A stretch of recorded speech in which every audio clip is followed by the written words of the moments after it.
Primeira Carta aos Coríntios, capítulo 1.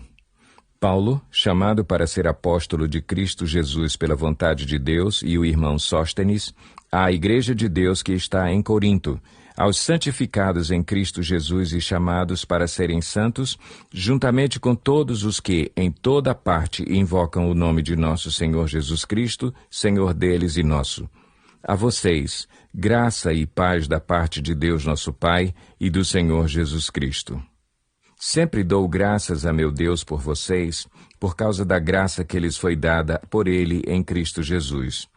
Pois nele vocês foram enriquecidos em tudo, isto é, em toda palavra e em todo conhecimento, porque o testemunho de Cristo foi confirmado entre vocês, de modo que não lhes falta nenhum dom espiritual, enquanto vocês esperam que o nosso Senhor Jesus Cristo seja revelado.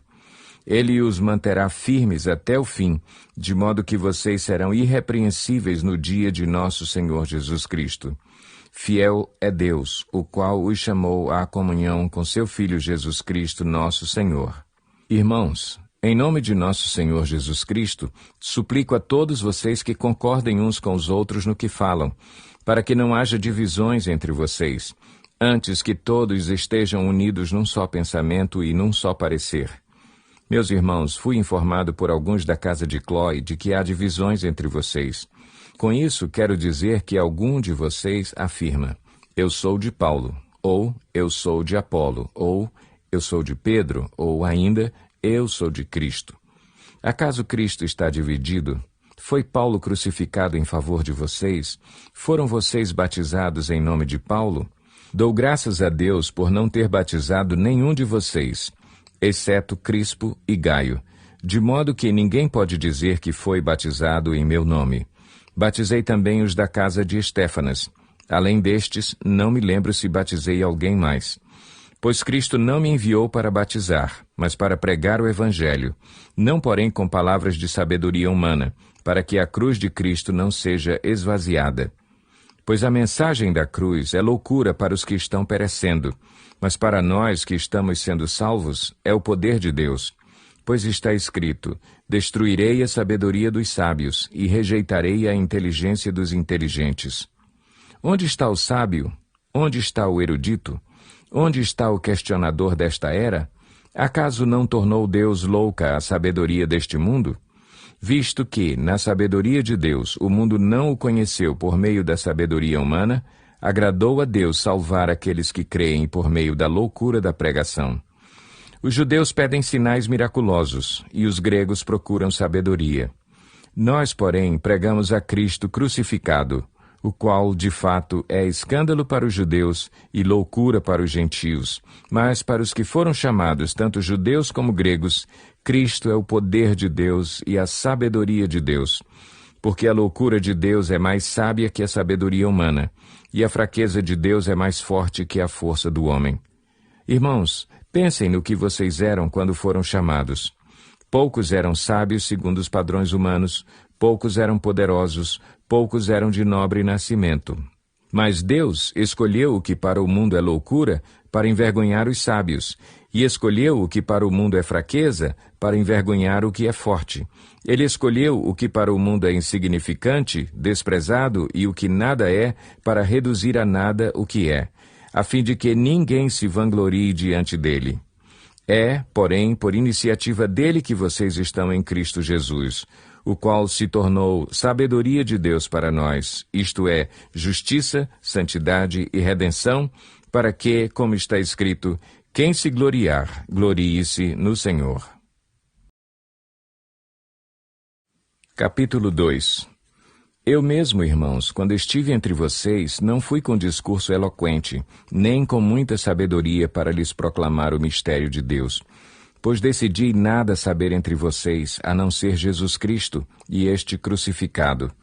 E foi com fraqueza, temor e com muito tremor que estive entre vocês. Minha mensagem e minha pregação não consistiram em palavras persuasivas de sabedoria, mas consistiram de demonstração do poder do Espírito, para que a fé que vocês têm não se baseasse na sabedoria humana, mas no poder de Deus. Entretanto, falamos de sabedoria entre os que já têm maturidade, mas não da sabedoria desta era ou dos poderosos desta era que estão sendo reduzidos a nada. Ao contrário, falamos da sabedoria de Deus, do mistério que estava oculto, o qual Deus pré-ordenou antes do princípio das eras para a nossa glória. Nenhum dos poderosos desta era o entendeu, pois se o tivessem entendido, não teriam crucificado o Senhor da glória. Todavia, como está escrito, olho nenhum viu, ouvido nenhum ouviu, mente nenhuma imaginou o que Deus preparou para aqueles que o amam. Mas Deus o revelou a nós por meio do Espírito. O Espírito sonda todas as coisas, até mesmo as coisas mais profundas de Deus.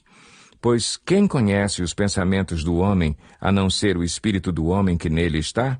Da mesma forma, ninguém conhece os pensamentos de Deus, a não ser o Espírito de Deus. Nós, porém, não recebemos o Espírito do mundo, mas o Espírito procedente de Deus, para que entendamos as coisas que Deus nos tem dado gratuitamente. Delas também falamos, não com palavras ensinadas pela sabedoria humana, mas com palavras ensinadas pelo Espírito, interpretando verdades espirituais para os que são espirituais. Quem não tem o Espírito não aceita as coisas de Deus, pois lhes são loucura, e não é capaz de entendê-las, porque elas são discernidas espiritualmente. Mas quem é espiritual discerne todas as coisas, e ele mesmo por ninguém é discernido, pois quem conheceu a mente do Senhor para que possa instruí-lo? Nós, porém, temos a mente de Cristo. Capítulo 3. Irmãos, não lhes pude falar como a espirituais, mas como a carnais, como a crianças em Cristo. Dei-lhes leite e não alimento sólido, pois vocês não estavam em condições de recebê-lo.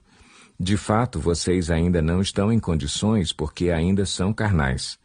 Porque, visto que há inveja e divisão entre vocês, não estão sendo carnais e agindo como mundanos? Pois quando alguém diz, eu sou de Paulo, e outro, eu sou de Apolo, não estão sendo mundanos? Afinal de contas, quem é Apolo? Quem é Paulo? Apenas servos por meio dos quais vocês vieram a crer, conforme o ministério que o Senhor atribuiu a cada um. Eu plantei, Apolo regou, mas Deus é quem fez crescer.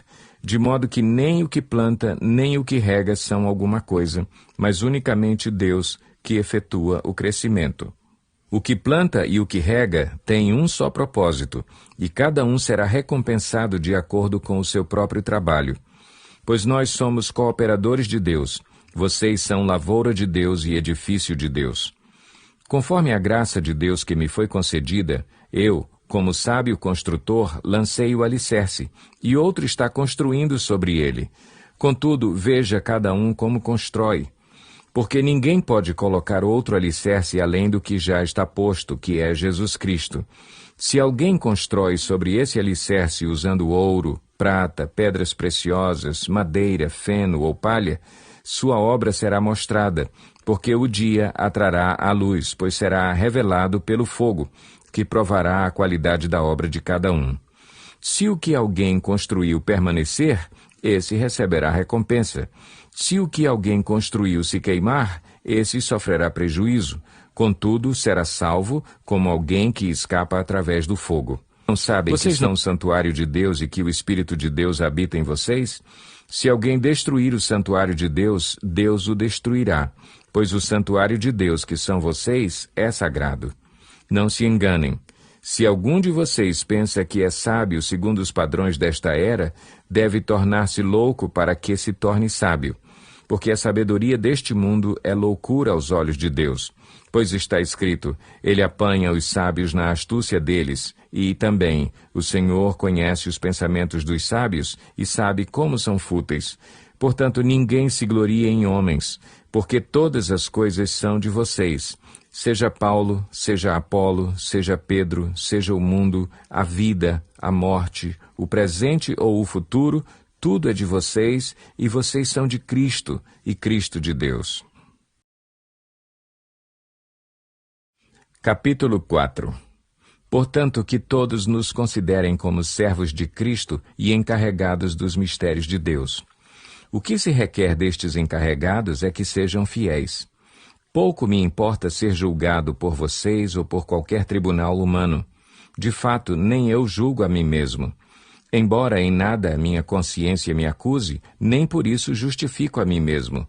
O Senhor é quem me julga. Portanto, não julguem nada antes da hora devida. Esperem até que o Senhor venha. Ele trará à luz o que está oculto nas trevas e manifestará as intenções dos corações. Nessa ocasião, cada um receberá de Deus a sua aprovação. Irmãos, apliquei essas coisas a mim e a Apolo por amor a vocês, para que aprendam de nós o que significa não ultrapassem o que está escrito. Assim, ninguém se orgulhe a favor de um homem em detrimento de outro. Pois quem torna você diferente de qualquer outra pessoa? O que você tem que não tenha recebido? E se o recebeu, por que se orgulha como se assim não fosse? Vocês já têm tudo o que querem, já se tornaram ricos, chegaram a ser reis e sem nós. Como eu gostaria que vocês realmente fossem reis, para que nós também reinássemos com vocês. Porque me parece que Deus nos colocou a nós, os apóstolos, em último lugar, como condenados à morte. Viemos a ser um espetáculo para o mundo, tanto diante de anjos como de homens. Nós somos loucos por causa de Cristo, mas vocês são sensatos em Cristo. Nós somos fracos, mas vocês são fortes. Vocês são respeitados, mas nós somos desprezados. Até agora estamos passando fome, sede e necessidade de roupas. Estamos sendo tratados brutalmente, não temos residência certa e trabalhamos arduamente com nossas próprias mãos. Quando somos amaldiçoados, abençoamos. Quando perseguidos, suportamos. Quando caluniados, respondemos amavelmente. Até agora nos tornamos a escória da terra, o lixo do mundo.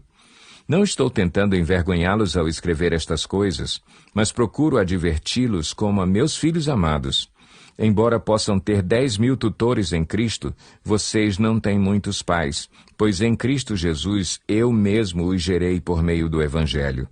Portanto, suplico-lhes que sejam meus imitadores. Por essa razão, estou lhes enviando Timóteo, meu filho amado e fiel no Senhor, o qual lhes trará à lembrança a minha maneira de viver em Cristo Jesus, de acordo com o que eu ensino por toda parte em todas as igrejas.